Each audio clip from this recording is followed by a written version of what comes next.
Hello friends, I welcome you all in my YouTube channel.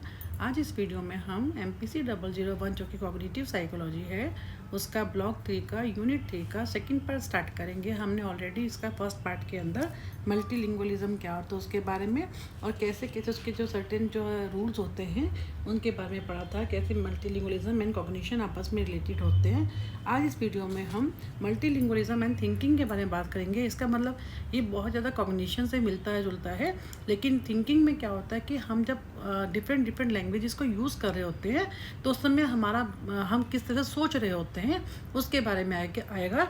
इसमें क्या होता है, how is our thinking affects when we speak different types of languages. तो इसमें हम क्या करेंगे, suppose a person can speak and think in 2 और more than 2 languages, does that person think differently in each language. जब हम different language बोल रहे होते हैं तो क्या हमारी जो थिंकिंग है वो डिफरेंट होती है। Further do multilingual people who can speak 2 और मोर possible more languages think differently from monolingual. क्या वो जो एक लैंग्वेज जो जानते हैं जैसे वो सोच रहे होते हैं, क्या ये उनसे डिफरेंट सोचते हैं? तो इसी के बारे में है कि वट डिफरेंसेस इफ एनी। तो वही उसी के बारे में स्टडी करेंगे कि क्या कैसे कैसे वो सोचते हैं, क्या दोनों थिंकिंग सेम होती है या अलग होती है।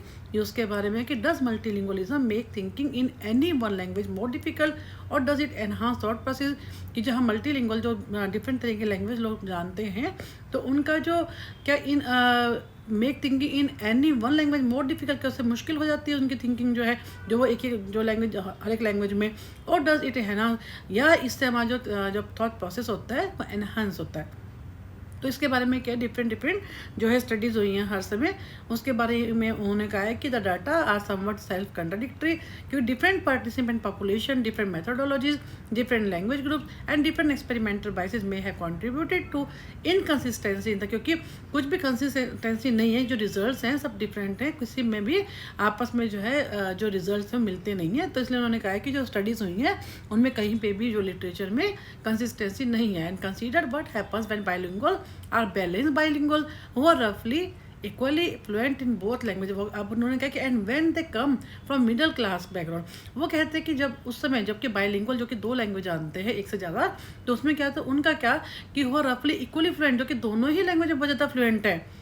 तो उन्होंने क्या क्या बैलेंस का मतलब क्या है कि वो दोनों ही लैंग्वेज उनका बैलेंस है, दोनों ही में ही वो फ्लुएंट है। और उसमें क्या कहते हैं कि and when they come from middle, जो वो मिडिल क्लास से आते हैं और जो कि उनका दोनों ही लैंग्वेज के अंदर जो कमांड है तो उसमें वो कहते हैं जो कि बैलेंस बाइलिंगुअल्स है, उस केस में क्या है कि क्या उनका थॉट प्रोसेस सेम रहता है या अलग रहता है उसके बारे में है, क्योंकि इसमें कोई भी जो स्टडीज़ है वो कंसिस्टेंसी उनमें नहीं है। फिर उन्होंने ये भी कहा है in this instances positive effects of the bilingualism tend to be found but negative effects may result under other circum. तो उसमें क्या कहते हैं कि पॉजिटिव और नेगेटिव इसके बारे में क्या है कि जो इस पर डिपेंड करता है हमारा जो एटमॉस्फेयर है, जो हमारी कल्चर है उसका भी इन्होंने आगे जाके आप पढ़ोगे उसमें क्या होगा। इन जो ये जो इंस्टेंसेस हैं जो इन्होंने बताए हैं अलग अलग जो है इन्होंने स्टडीज़ इन्होंने यहाँ पे दे रखी हैं कि भी या कोई डिटेल में कुछ भी नहीं दिया हुआ, इन्होंने सिंपल कहा है कि कोटा 1986 वगैरह के बारे में कहा है कि जो किस टाइप से जो है उनके जो रिजल्ट है positive effects of the bilingualism tend to be found. जो पॉजिटिव जो बाइलिंगुअल जो लोग होते हैं उनकी जो आपस में पॉजिटिव इफेक्ट उन्होंने दोनों लैंग्वेज के आपस में उन्होंने रिलेशन के बारे में कहा है, लेकिन उन्होंने कहा कुछ सर्कमस्टांसिस के अंदर जो होता है इनके आपस में नेगेटिव इफेक्ट होते हैं। आप इसके बारे में पढ़ेंगे भी आगे। Let us distinguish between additive versus subtractive. हमने पीछे भी ये भी किया था लास्ट अपनी वीडियो में कि एक होता है एडिटिव जो है बाइलिंगुअल, एक होता है सब्ट्रैक्टिव। एडिटिव में क्या होता है जहाँ पे हम ऑलरेडी एक लैंग्वेज हमें आती है और हम दूसरी को भी सीख लेते हैं, उसमें भी इक्वल अपना हमारा जो है कमांड रहता है सही। और लेकिन जो सब्ट्रैक्टिव में क्या होता है हम एक को अभी सीख रहे होते हैं और फिर उसको मीनवाइल हम दूसरी भी शुरू कर देते हैं तो हमारे को पहली वाली जो होती है वो जो है भूलनी शुरू हो जाती है। ये है इसका मतलब कि as we have studied earlier a second language is acquired in addition to relatively well developed first language is additive. ये हो गया एडिटिव, जिसमें हम एक लैंग्वेज के साथ ही दूसरी भी हम सीख लेते हैं और उसमें भी हम वेल डेवलप्ड हो जाते हैं। दोनों में हमारा जो है इक्वल कमांड रहता है। कभी भी उनको हम कोड स्विच कर सकते हैं, कभी भी हम उसको बातें करते करते उसको इंग्लिश में से हिंदी में जो भी हम जो लैंग्वेज में हमारा कमांड है उसमें हम आपस में स्विचिंग कर सकते हैं बात करने के टाइम पे। But where is in subtractive में क्या होता है elements of a second language replace elements of the first, क्योंकि हम जो सेकंड सीख रहे होते हैं वो लैंग्वेज जो है हमारी पहले वाली को भी टेक ओवर कर लेती है, उसके जो एलिमेंट्स होते हैं वो रिप्लेस हो जाते हैं, क्योंकि हम उसकी प्रैक्टिस नहीं करते तो हम क्या करते हैं उनको भूल जाते हैं। अब क्या कि it appears that the additive form results in increase thinking ability. अब क्या होता है जब कुछ सीखते हैं तो उसमें क्या होता है हमारी इसमें अब जो है क्योंकि हम थिंकिंग के बारे में पढ़ रहे हैं तो उससे क्या होता है हमारी थिंकिंग बढ़ती है उसकी ability. And in contrast the subtractive form results in decreased thinking. उसमें क्या होता है एडिटिव हम एक के साथ हम दूसरी लैंग्वेज से सीखते हैं तो हमारी जो थिंकिंग एबिलिटी होती है वो इंक्रीज़ होती है। लेकिन सब्ट्रैक्टिव में हमारा क्या होता है वो थिंकिंग एबिलिटी क्या होती है वो डिक्रीज़ होती है। In particular there may be something of a threshold. अब उसमें थ्रेशोल्ड इफेक्ट क्या होता है जैसे हम एक लिमिट होती है कि हमारी जो कि हम ब्रेन की हमारी एक लिमिट होती है कि हम एक लैंग्वेज सीखते हैं उसके बाद दूसरी जब हम सीखते हैं जब तक उसके हम जैसे प्रैक्टिस नहीं करते उसके हम रेगुलर टच में नहीं रहते। तो या इन्होंने एक तो ये कहा कि एडिटिव में क्या होता है जैसे एक के साथ आप दूसरी सीखते हो तो क्या होता है हमारी थिंकिंग बढ़ती है एबिलिटी हमारी बढ़ती है। एक में क्या होता है जब दूसरी सीखते हो तो पहली को आप भूल जाते हो। ये क्या होगी डिक्रीज जिसको हमने जो है वो किया है कि वो एक होती है एडिटिव और दूसरी क्या होती है कि हम एक को सीखते तो दूसरी को हम कैसे भूलना शुरू कर देते हैं सब्ट्रैक्टिव। अब क्या इन्होंने क्या कहा कि इसके अलावा इन्होंने एक और रीज़न भी कहा है कि हो सकता है हमारे ब्रेन की जो है थ्रेशोल्ड इफेक्ट हो ये जिसमें क्या होता है कि हम एक लैंग्वेज को जब सीखते हैं तो वो साथ साथ दूसरी वाली की जब हम प्रैक्टिस नहीं करते तो वो उसकी लिमिट हमारे ब्रेन की भी लिमिटेड कैपेसिटी है तो उसको भूल जाते हैं। एंड इंडिविजुअल में need to be at certain relatively high level competence. तो इसलिए क्या होता है उसके लिए क्या होता है कि for a positive effect of bilingual वो कहता है कि बाइलिंगुअल के लिए जब आपको एक से ज़्यादा लैंग्वेज सीखनी है तो दोनों में उसका हाई लेवल ऑफ कॉम्पिटेंस होना बहुत ज़रूरी होता है। तो इन स्टडी ऑफ अगेन इन्होंने स्टडी कही है कि the relationship among language proficiency learning mode learning style abstract reasoning and इनके ऊपर in age of second language acquisition पे इन्होंने 227 एडल्ट के ऊपर स्टडी की और इन्होंने क्या देखा कि सब्जेक्ट्स मोस्ट ऑफ हुम जो है वो क्या थे यूनिवर्सिटी स्टूडेंट्स थे जिनमें 17 मोनोलिंगुअल जिनमें 17 कौन से थे जो एक लैंग्वेज को जानते थे। 120 पार्शियल मल्टीलिंगुअल 120 ऐसे थे जिनको बीच बीच में किसी को दोनों लैंग्वेज आती थी किसी को दोनों में से कुछ आती थी। एंड 90 कॉम्पिटेंट मल्टीलिंगुअल 90 कॉम्पिटेंट का मतलब क्या है जिनको 90 जो है फ्लुएंट जो है ऐसे लोग थे जो कि 90 लोग उनमें से कौन से थे जो कि जिनका अपनी जो जितनी भी उनको लैंग्वेज आती थी उनका बहुत ज़्यादा फ्लुएंट थे दोनों पे बहुत ज़्यादा उनका कमांड था। यानी कहने का मतलब कि टोटल उन्होंने 227 एडल्ट लेकर 17 तो वो लिए जो कि एक लैंग्वेज में जिनका कमांड था 120 वो लिए जो कि कुछ ये जानते थे कुछ दो की जो लैंग्वेज जो है जानते तो थे लेकिन कोई उनकी मास्टरी नहीं थी। लेकिन 90 वो लोग थे जिनकी बहुत ज़्यादा कॉम्पिटेंट थे जो कि मास्टरी थी। अब उन्होंने क्या किया कि जब उन्होंने कंपैरिजन किया इसमें for comparison with competent multilingual और monolingual and partial multilingual group together. अब उन्होंने कहा कि मोनोलिंगुअल वाला को जो पार्शियल वाले थे उनको एक साथ कर दिया और जो जिनका 90 जो जिनका कमांड था कॉम्पिटेंट थे उनको अलग कर दिया। अब उन्होंने क्या कहा कि all are tested for language proficiency. अब इन्होंने उसमें क्या क्या देखा लर्निंग स्टाइल को देखा लर्निंग मोड देखा। इन सब चीज़ों में जब उन्होंने इसके ऊपर स्टडी की तो उन्होंने क्या किया कि native English speakers had higher analogy solving score than native speakers of other language. जिस जगह के होते जैसे हम कहते हैं जो फॉरेनर्स हैं जो यूएस के लोग हैं उनका इंग्लिश में होता है जैसे कमांड तो कहते इसमें उन्होंने कहा जो नेटिव इंग्लिश स्पीकर जो बाय बर्थ वहाँ पे रहते हैं उनकी ज़्यादा एनालॉजी जो सॉल्विंग स्कोर्स होते हैं उनके ज़्यादा थे रादर देन उनके जिन्होंने वो लैंग्वेज सीखी जो थी लेकिन वहाँ के वो नेटिव स्पीकर्स नहीं थे। अगेन उन्होंने फिर एक और कहा कि अमंग कॉम्पिटेंट मल्टीलिंगुअल। अब उन्होंने कहा मल्टीलिंगुअल जो कौन से थे जो कि कॉम्पिटेंट थे जो कि बहुत उनकी मास्टरी थी जो कि 90 थे। Native English speaker score higher than non native. उन्होंने कहा कि अगेन वही आया कि जो नेटिव जो थे इंग्लिश स्पीकर उनका स्कोर ज़्यादा था रादर देन उनके जो कि नॉन नेटिव स्पीकर्स थे। तो उन्होंने यही कहा कि कॉम्पिटेंट मल्टीलिंगुअल स्कोर लोअर और रिफ्लेक्टिव ऑब्जर्वेशन।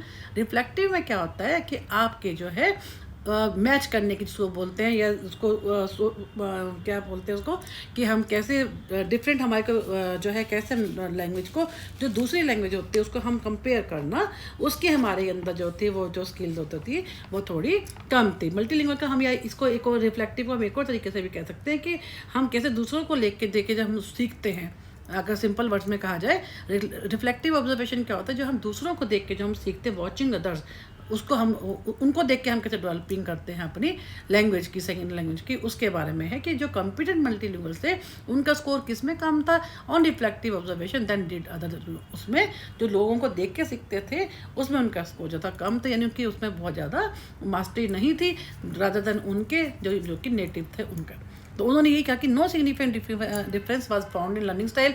बाकी जो इन्होंने जो बाकी पैरामीटर्स लिए थे उनके अंदर उन्होंने क्या कहा कि ज़्यादा जो है डिफरेंस उनको नहीं मिला। इन्होंने एक और चीज़ भी कही कि individual learning the second language after age 12 had higher analogy solving scores than those learning it earlier. उन्होंने क्या कहा है, जो 12 साल के जो बाद में जिन लोगों ने जो है सेकेंड लैंग्वेज सीखी, उनकी जो है एनालॉजी सॉल्विंग जो है एक जैसी जो प्रॉब्लम सॉल्विंग होती है उस टाइप डिफरेंट लैंग्वेज में उनके स्कोर ज़्यादा है रादर देन उनके जिन्होंने पहले सीखा।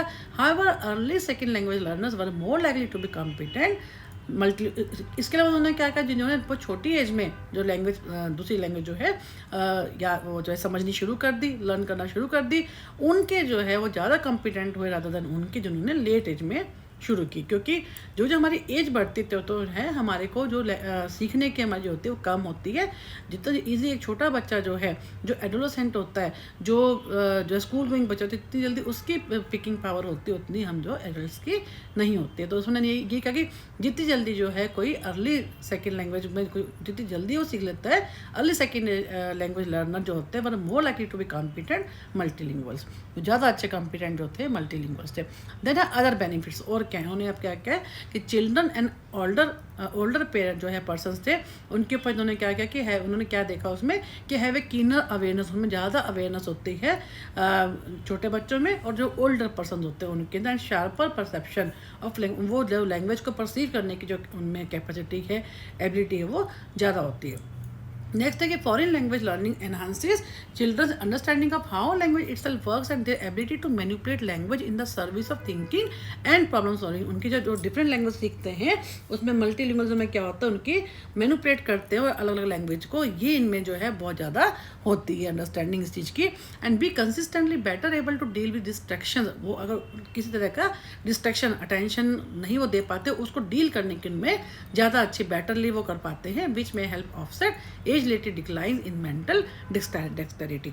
Then again have a better ear for listening and sharper memory, उनकी मेमोरी अच्छी होती है, उनके सुनने की जो है ज़्यादा अच्छी स्किल्स होती हैं बच्चों में और ओल्डर में। उन्होंने कहा है, इन्होंने स्टडीज़ किया है, हम इसको ये नहीं कह सकते कि 100% सही है, लेकिन जो इन्होंने देखा उन्होंने टाइम टू टाइम बताया कि किस किस ने जो स्टडी जैसे उन्होंने लिखा ना रैट 1968, लैपकिन एट ऑल ने 1990, तो इनकी स्टडीज में फाइंडिंग है ये।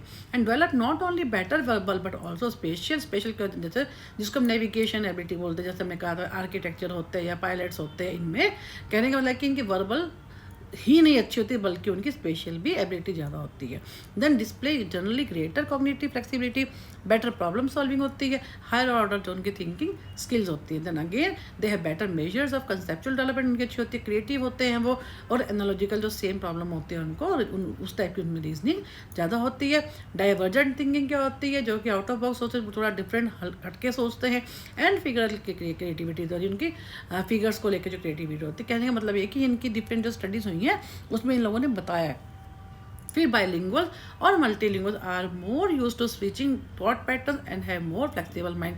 जो बाइलिंगुअल होते हैं, जो मल्टीलिंगुअल होते हैं, आराम से वो क्या करते हैं, अपने थॉट पैटर्न को स्विच कर सकते हैं। कभी जो जिन लैंग्वेज पर उनका कमांड होता है वो उनको अभी बोलते बोलते दूसरी पे स्विच कर देते हैं, फिर तीसरी पे कर देते हैं, और उनको भाई वो उनको क्योंकि उनका माइंड उस टाइप का फ्लेक्सिबल होता है कि वो कर सकते हैं, उनका कमांड रहता है अपनी लैंग्वेज स्किल्स पे। Then foreign language learners consistently outperform their peers in core subject areas on standardised test. For instance multilingual children in Brussels secondary school outperform their monoglot schoolmates in the problem solving and fraction। उन्होंने एक example कहा है, जो multilingual जो children होते हैं, जैसे उन्होंने example in Brussels secondary school में, वो अपने जो साथ के जो बाकी लोग होते हैं स्कूल जो कि जिनको सिर्फ एक लैंग्वेज आती है उनसे ज़्यादा अच्छा परफॉर्म कर सकते हैं। यानी उन्होंने यही कहा है कि किस तरह से फॉरेन लैंग्वेज जो लर्नर होते हैं, जो ज़्यादा लैंग्वेज सीखते हैं, वो कैसे अपने जो साथ के जो लोग होते हैं जो कि सिंगल एक लैंग्वेज जानते हैं, उनको कैसे वो पीछे छोड़ सकते हैं, उनसे ज़्यादा अच्छे से परफॉर्म करते हैं। And they possess extra skill in language use, for example engage in transfer, borrowing हो गया, ये इन सब चीज़ों में भी इनका एक्स्ट्रा स्किल रहती हैं। तो इस सिंपल इन्होंने कहा कि बच्चों पे और जो इन्होंने बड़ों के ऊपर जो स्टडी किया, ओल्ड एज वालों पे जो स्टडीज़ के ये जो फाइंडिंग है कि उनके बेनिफिट्स के अदर बेनिफिट, इतना कोई बहुत ज़्यादा इंपॉर्टेंट नहीं है, बट आपको आना चाहिए कि जो है कैसे थिंकिंग और जो है हमारी लैंग्वेज जो है बाइलिंगुअल कैसे आपस में जो है ये मल्टीलिंगुअलिज्म एंड थिंकिंग हमारी कैसे आपस में रिलेटेड है। Then come to acquisition of a second language. इसमें क्या होता है कि हम जो सेकंड लैंग्वेज सीखते हैं अदर देन हमारी जो नेटिव लैंग्वेज है, उसके लिए हम लोग क्या कहते हैं कि किस टाइप से हम उसको सीखते हैं, उसमें क्या किस चीज़ का हमारा सेकंड लैंग्वेज हम किस तरह से हम एक्वायर करते हैं। एक तो जैसे मैं आपको पहले भी बताया था लास्ट वीडियो में, एक होते हैं पैसिव, एक होती है एक्टिव। पैसिव में क्या होता है, जो हम सोसाइटी में रहते हैं अपने फ्रेंड्स से, अपने होम में पेरेंट्स हमारे जो है डिफरेंट बैकग्राउंड से हैं, तो हम जो वो लैंग्वेज आपस में बोलते हैं वो सीख लेते हैं जो कि नेटिव लैंग्वेज से अलग है। एक हमारे फ्रेंड सर्कल ऐसा है, हम स्कूल में जाते हैं, हमारे टीचर्स हैं, सोसाइटी है, ये हमारा ये सब क्या हो गया, हम ऑटोमेटिकली जिसको हम सीख जाते हैं, that is our passive. Then again active, जो कि हमारे स्कूल से हम सीखते हैं। जैसे कि मैंने बताया कि हमारे अगर गवर्नमेंट ने भी ये रूल कर दिया है कि आपको मोर देन 2 लैंग्वेज जो है सीखनी है। जैसे आप इंग्लिश हिंदी तो सीख ही रहे होते हो, फ्रेंच है, जर्मन है, संस्कृत है, ये भी आपके लिए मैंडेटरी, कोई सी भी एक लैंग्वेज को आपको ऑप्ट करना होता है। तो इसमें क्या कि languages are learn at different stages, different ages में हम उसको लर्न करते हैं in different situation and up to very different levels of competence, and this of course consequences for the way multilingual repertoires will be structured। इसमें simple एक यहीं से इसको शुरू करते हैं। यहाँ से है कि passive recent research has shown for instance जिसमें क्या passive exposure to other language during childhood can lead to an unfocused form of language learning and to form of competence that can be reactivated at later stages if necessary. इसमें क्या है, passive में क्या है कि जैसे हम लोगों ने अभी जैसे हम बच्चे होते हैं स्कूल में, उनका सर्कल ऐसा है, उनके फ्रेंड सर्कल में कोई ऐसा बच्चा है जो कि बच्चे नॉर्थ के हैं, लेकिन कोई ऐसा फ्रेंड्स हैं जो कि साउथ से हैं, तो जब तक बच्चे उनके कॉन्टैक्ट में रहते हैं तो उनसे थोड़ा थोड़ा करके सीखना शुरू हो जाते हैं। उसके बाद मान लीजिए उस बच्चे ने स्कूल छोड़ दिए या वो 12th क्लास के बाद वो दूसरे उसमें आगे कुछ भी हम एग्जाम्पल ले सकते हैं कि हम कुछ टाइम के लिए उनके वो कॉन्टैक्ट में आते हैं। अब उसके बाद क्या होता है, वो कॉन्टैक्ट में नहीं है, लेकिन हम जब लेटर स्टेज के अंदर आगे अपनी लाइफ के बाकी स्टेज में अगर दोबारा हम उसी लैंग्वेज को हम उस कल्चर में जाते हैं या हमें फिर से अगेन वो मौका मिलता है उस लैंग्वेज के हमारे को जो फ्रेंड बनता है या जो भी, उससे क्या होता है अगेन दैट इज़ रीएक्टिवेटिव। हमारी अर्ली जो स्टेज में हमने किया था वो अगेन जो है लेटर स्टेज में वो रीएक्टिवेटेड हो जाता है। अब इन्होंने क्या किया, उसमें एज का भी factor, a significant factor believe to contribute acquisition of a language age का भी फर्क दिया। तो मैंने आपको बताया था कि जो अर्ली एज में जो हम लोग सीखते हैं वो ज़्यादा अच्छे से सीखते हैं रादर दैन जो कि है ओल्ड एज में या लेटर अपनी एज के। जो कि छोटा बच्चा जो होता है उसकी ज़्यादा अच्छी मेमोरी होती है, ज़्यादा अच्छी उसकी जो पिकिंग स्किल्स होती है रादर दैन उनके जो कि एज हमारी बढ़ती जाती है। फिर उन्होंने एडल्ट्स में appear to have a harder time learning second language because ये इन्होंने वही एज के लिए कहा है कि एडल्ट्स में appear to have a harder time learning second language. क्यों? Because they can retain their native language as a dominant. क्योंकि जो बड़े लोग होते हैं, एडल्ट जो होते हैं, उनको उनकी डोमिनेंट लैंग्वेज कौन सी होती है? नेटिव लैंग्वेज ही होती है। तो उनके लिए बहुत मुश्किल होता है ऐसे में, क्योंकि एज उनकी काफ़ी हो चुकी होती है, क्योंकि शुरू से अपनी कल्चर में वो नेटिव लैंग्वेज को ही उन्होंने प्रेफरेंस दी है। तो ऐसे में अगर उनसे सेकेंड लैंग्वेज लर्न करने के लिए कहा जाए तो थोड़ा उनका प्रॉब्लम होती है, क्योंकि वो बहुत हार्डर होता है उनके लिए उसको छोड़ के या और कोई दूसरी लैंग्वेज को सीखना। And younger children in contrast who typical need to attend school in the new language may have to switch dominant. अब जो बच्चे होते हैं यंग चिल्ड्रन, वो क्या होता है उनके लिए बड़ा ईजी होता है, जो स्कूल अटेंड करते हैं तो नई लैंग्वेज उनको मिलती है और वो आराम से स्विच कर देते हैं अपनी जो डोमिनेंट लैंग्वेज से। तो कहने का मतलब ये है कि thus they learn the new language to a higher level mastery. कि कैसे जो है वो एज का बता रखा है कि एज में छोटे जो है हम जितनी कम एज होती है उतना हम ज़्यादा अच्छे से नई लैंग्वेज को सीख पाते हैं।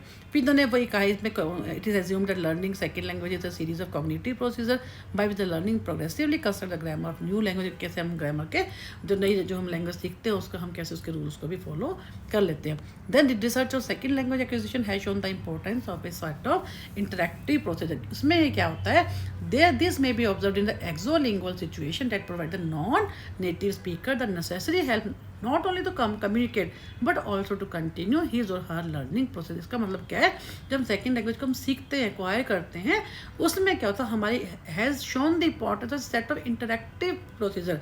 वो हम कैसे आपस में एक दूसरे से इंटरेक्ट करते हैं, कैसा हमारे को एटमॉस्फेयर मिलता है, कैसे हमारी कल्चर है, कैसे हमारे एक्सोलिंगुअल सिचुएशंस हैं, जो बाहरी जो होती है एक्सटर्नल सिचुएशन, इन सब का हमारा जो है लर्निंग प्रोसेस के ऊपर बहुत ही ज़्यादा इफेक्ट आता है। क्योंकि जैसे उन्होंने लिखा है कि help not only to communicate, इससे हम सिर्फ कम्युनिकेट ही करना नहीं सीखते बल्कि टू कंटिन्यू हमारा लर्निंग प्रोसेस भी हमारा जो है वो स्ट्रॉन्ग होता है। तो इसमें क्या है, हमारा जो है कैसे हम लोगों से बात करते हैं जिससे हम सीख रहे हैं वो कितना स्ट्रॉन्ग है, it all depends upon that what kind of learning experience facilitate second language. अब उन्होंने अगेन वही कि कोई भी ऐसा नहीं है कि भी किस टाइप के जो है लर्निंग एक्सपीरियंस हमारे को सेकंड लैंग्वेज सीखने में हमारे को फैसिलिटेट करते हैं, किसमें हमारी हेल्प करते हैं। तो उन्होंने कहा कि one reason is that each individual language learner brings distinctive cognitive abilities and knowledge to the language learning. अब क्योंकि हमने पढ़ा है साइकोलॉजी में कि इंडिविजुअल डिफरेंसेस होते हैं, तो उसमें उसकी अपनी खुद की भी डिस्टिंक्टिव जो थोड़ा अलग होती है कॉग्निटिव एबिलिटी, उस पर भी डिपेंड करता है। फिर उसकी नॉलेज खुद का भी पता चलता है कि उसकी लैंग्वेज लर्निंग का उसका एक्सपीरियंस कैसा, उसकी नॉलेज किस टाइप की है। तो उन्होंने ये भी कहा कि in addition the kind of learning experiences that facilitate second language acquisition should match the context. वो जिस कॉन्टेक्स्ट में वो सीख रहे हैं वो और उस लैंग्वेज का यूज़ क्या है आगे, उस पर use for the second language. अगर मान लीजिए कोई अपने शौक से वैसे ही सीख रहा है तो वो अलग होगा, और कोई अगर मान लो मुझे पता है कि अगर मैं आज ये कर रही हूँ, मुझे कहीं मान लीजिए मुझे जो है कोई मैं ऐसी कोई फ्रेंच लैंग्वेज में सीखती हूँ, अगर मैं वैसे ही अपने शौक के लिए सीख रही हूँ तो वो अलग होगा उसका कंटेक्स्ट। लेकिन अगर मुझे लगता है कि मैं फ्रेंच सीख जाऊँगी और मुझे इस डिफरेंट कंट्री में, कैसे मुझे कनाडा में मुझे बहुत अच्छी जॉब ऑफर हो जाएगी, तो ऑब्वियसली मेरा उसका जो इंटरेस्ट है मेरा उसका यूज़ है, जो मैं लैंग्वेज सीख रही हूँ, जो मेरा कॉन्टेक्स्ट वो जो है चेंज हो जाएगा। तो मेरा उस पर भी डिपेंड करता है कि मैं किस टाइप से उसको एक्वायर करती हूँ उस लैंग्वेज को, मेरा लर्निंग एक्सपीरियंस उस पर होगा। तो यही उन्होंने कहा है कि डिपेंड अपॉन। फिर उन्होंने अलग अलग जो एग्जांपल दे रखे हैं, कैसे भी रिया का एग्जांपल है, आप इनको एग्जांपल को आपको करने की जरूरत नहीं है। तो इन्होंने बस एक सारी केस स्टडी दे रखी है कि कैसे कैसे उन्होंने किस किस पर स्टडी की और उन्होंने क्या पाया, कि कैसे उन्होंने ग्रामर के रूल सीखे, कैसे उन्होंने बता रखा है कि नेटिव लैंग्वेज में जो कौन ज़्यादा प्रोफिशिएंसी होती है रादर देन उसके जो कि नॉन नेटिव होता है। जो एग्जाम्पल भी दिया लास्ट में, when speakers of one language learn other languages they find the language differentially difficult. जब जो है एक से ज़्यादा जब वो लैंग्वेज सीखते हैं बोलने वाले, for example it is much easier on average for a native speaker of English to acquire Spanish as a second language than it is to acquire Russian.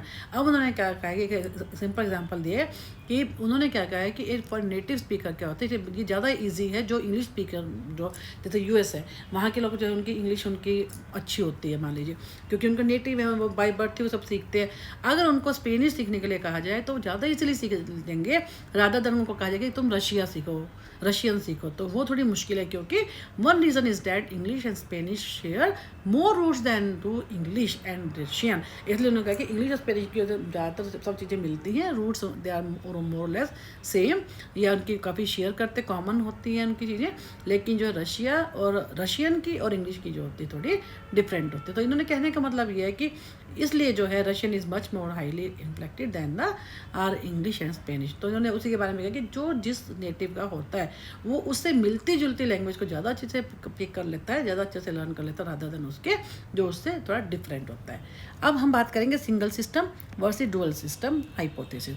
Single system में क्या होता है कि हम इसमें ये बात करते हैं कि क्या ऐसा है इसमें हमने कि हमारे जो सिंगल में हम कहते हैं कि हमारे ब्रेन में एक ही रीजन में सभी लैंग्वेज स्टोर होती हैं, इसके ऊपर है। अलग अलग इसमें व्यू हैं। सिंपल इसको आप 3 नंबर वाले में कई बार आ सकता है, आप इसको इतना डिटेल में नहीं। सिंगल सिस्टम का मतलब क्या है कि हमारे ब्रेन में जहाँ पे भी हम जैसे हमारा जो ब्रेन का जो सिस्टम है, न्यूरल जो है मैकेनिज्म है, उसके अंदर क्या होता है कि क्या एक ही जगह सारी लैंग्वेज हम सीखते हैं वो स्टोर होती हैं। एक तो उसमें ये व्यू है जिसको हम क्या बोल रहे हैं सिंगल सिस्टम। एक होता है डुअल सिस्टम। डुअल में क्या है डिफरेंट व्यूज़ हैं। उन्होंने जो स्टडीज़ हुई हैं क्या कहा है कि नहीं, जो हमारे ब्रेन में जो न्यूरल सिस्टम है उसके अंदर हर लैंग्वेज जो हम सीखते हैं उसके लिए अलग अलग जो है पार्ट्स होते हैं, वहाँ पर वो स्टोर होता है। मतलब कि डुअल सिस्टम में हम क्या कहते हैं कि जो डिफरेंट हमारे ब्रेन में एक ऐसे पार्ट्स होते हैं जिसमें हम हर लैंग्वेज के अलग अलग वो पार्ट्स होते हैं, उसमें वो जब सीखते हैं वो स्टोर इन्फॉर्मेशन होती जाती है। जैसे इन्होंने लिखा है ना यहाँ पे, the single system hypothesis suggest that 2 और more languages are represented in just one system or brain region. ये हो गया जो है सिंगल सिस्टम।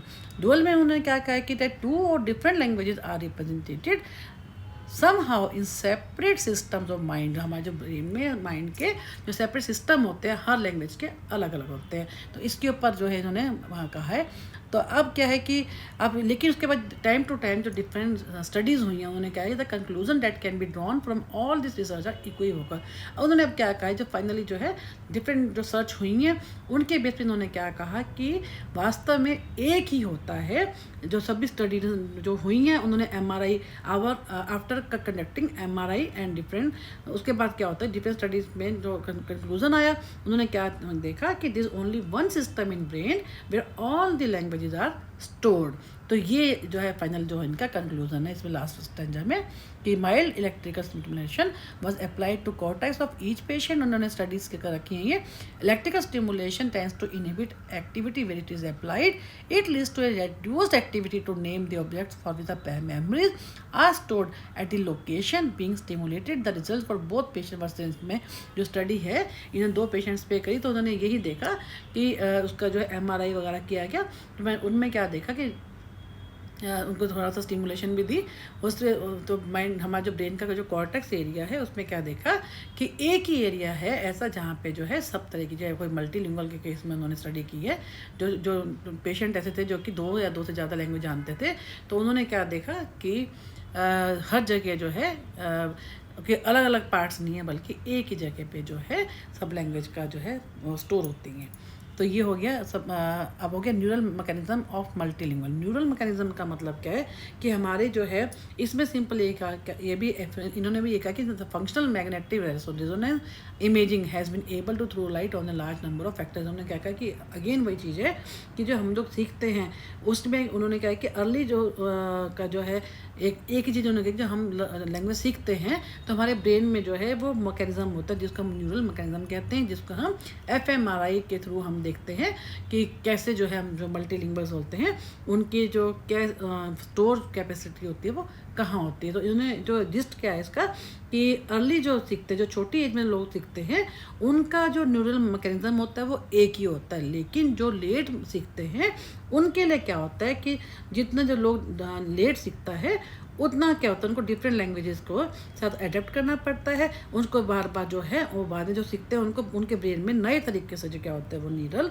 नेटवर्क्स बनते हैं। ये वो कहना चाहते हैं। मैं आपको यहाँ से इसको कराती हूँ, यहाँ से जो इसका लास्ट पैरा कि early bilinguals seem to build up a network insufficiently adaptable to allow the integration of later acquired language. इसका मतलब क्या है, जो लोग जल्दी सीखते हैं उनके न्यूरल अर्ली बाइलिंगुअल जो कि छोटी में सीख लेते हैं उनके न्यूरल मैकेनिज्म इस टाइप से बने होते हैं जो कि डिफरेंट लैंग्वेजेस को एक साथ जो है अडेप्ट कर लेते हैं। Early bilingual seem to build up a network insufficiently adaptable to allow the integration of, जो बाद में भी सीखते हैं उनके साथ जो अर्ली लिंगुअल जो बाइलिंगुअल वाले होते हैं उनका सिस्टम ही ऐसा बना होता है, उनका न्यूरल मैकेनिज्म ही ऐसा बना होता है कि वो डिफरेंट लैंग्वेजेस को भी एक साथ अडेप्ट कर लेते हैं रादर देन उनके जो कि बाद में सीखते हैं। जो बाद में लोग सीखते हैं उनके क्या है उनके ब्रेन में जब वो लैंग्वेज सीखते हैं तो उनके ब्रेन में उनको क्या होता है नए तरीके से न्यूरल नेटवर्क जो है उनके बनते हैं। Late bilinguals have to establish new neural areas to guarantee development of the late acquired languages. यानी जब वो लेट एज में सीखते हैं तो उनको नए तरीके न्यू न्यूरल एरिया जो है उनको डेवलप होते हैं टू गारंटी डेवलपमेंट। किस लिए, जो नए जो लैंग्वेज सीखने उसके लिए। And these results could have an important impact on the structure of an integrated language theory.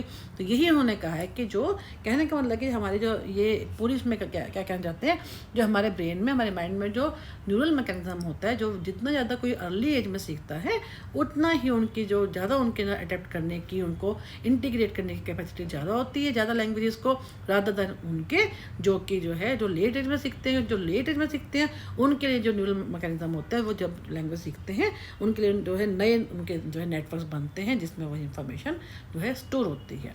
तो ये हमारा जो है यूनिट भी यहीं पे ख़त्म होता है। नेक्स्ट वीडियो में हम 4th यूनिट स्टार्ट करेंगे।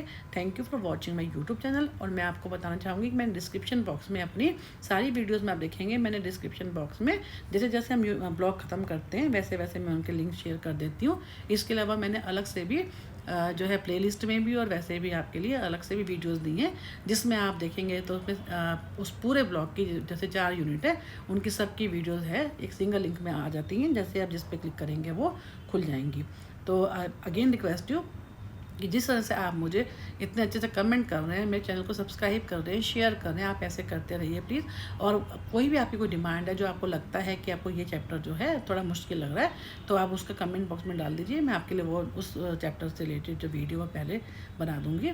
और अगेन रिक्वेस्ट हो कि जिन लोगों ने मेरा चैनल जो है सब्सक्राइब और शेयर नहीं किया, वो प्लीज़ बेल आइकन को प्रेस कर दें, ताकि जैसे ही कोई न्यू जो है वीडियो आती है, कोई नई अपडेशन आती है, तो आपके पास नोटिफिकेशन आ जाए। Thank you for watching my YouTube channel.